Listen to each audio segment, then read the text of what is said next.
So yesterday, Republican Representative Jim Jordan was, of course, humiliated when he failed to secure enough votes to become the next Speaker of the House. But prior to his humiliation, Elise Stefanik, Republican leader in the House, actually did the nominating of Jim Jordan, and during her nomination speech, she managed to remind the public of what a horrible human being Jim Jordan has been accused of being. Here is what Elise Stefanik said that kind of set the tone for the whole day. She said, quote, "Jim is the voice of the American people who have felt voiceless for far too long.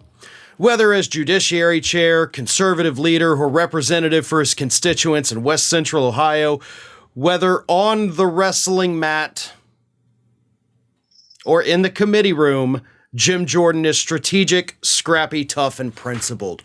On the wrestling mat.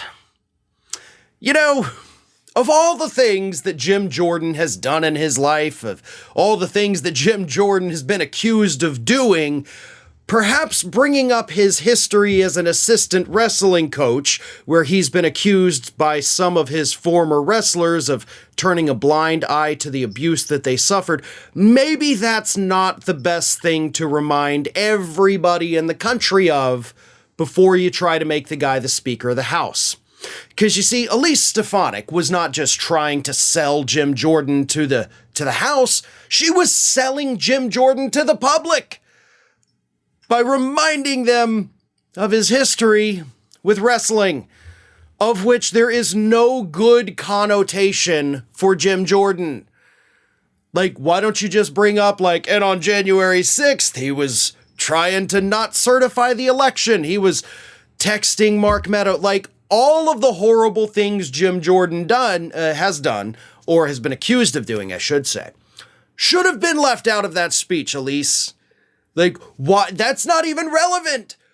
Bringing up his wrestling history was not even relevant. It's almost as if, and I know this sounds conspiratorial, but I swear to God, it's almost as if Elise Stefanik wanted Jim Jordan to fail.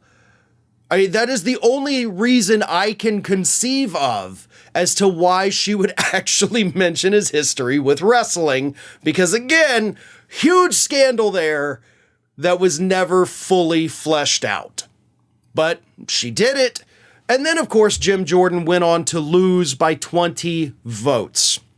And I do have to point out, obviously, they're going to do another vote today. I'm recording this in the morning, so they have not done the vote yet. Perhaps by the time you watch it, they have. Doesn't seem like Jordan's going to have the votes, but, you know, he is trying to work it around the clock to get those votes. But what's funny to me is that Monday evening, right, news outlets were reporting that, oh, there's like 15 to 20 holdouts, but a lot of them are now signaling they're going to support Jim Jordan. So Monday evening, we heard that, oh, it's not going to be 15, definitely not going to be 20. Jim Jordan may have it because these people are flipping.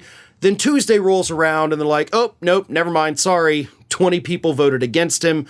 So the media got it wrong. Jim Jordan got humiliated. And it all started with Elise Stefanik reminding the entire country of how horrible Jim Jordan, the man who has never passed a single bill in Congress, really is. Ring of Fire has fresh content 7 days a week, so if you want to be reminded about it, don't forget to subscribe to the channel, hit the little bell to be notified every time a new video goes up.